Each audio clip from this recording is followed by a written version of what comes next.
আমি জানি আমার দিদি আমার বন্ধু নাবিলকে মনে মনে পছন্দ করে। নাবিলও দিদিকে বেশ পছন্দ করে। টুকটাক প্রাথমিক পর্যায়ে প্রেমও চলছে ওদের মাঝে। যদিও নাবিল আর আমি সমবয়সী, তার মানে নাবিল দিদির চেয়ে ৩ বছরের ছোট। নাবিলের পরিবার যথেষ্ট অভিজাত হলেও শুধুমাত্র বয়সের কারণে বিষয়টা আলোর দিশা পাচ্ছে না। না, তোর দিদি তো কিছু বলে না। তুই একটু দেখ না, তোর দিদির আসলে মতিগতি কি। আমি ঠিক আছে মা, আমি যদি কোনো পাত্রের সম্বন্ধ নিয়ে আসি আর দিদি যদি তাতে রাজি থাকে, তাহলে তোমার কি আপত্তি থাকবে? তাই কিছু প্রশ্ন করতেই নাবিল আমাকে ডাক দিল।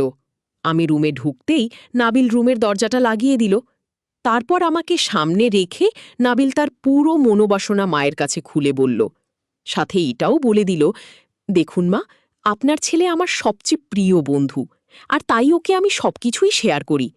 ঠিক রঞ্জনা আমার সবকিছু শেয়ার করে। আপনি যেন ভাববেন না আপনার ছেলের সামনে আপনি মুখ দেখাবেন কি করে।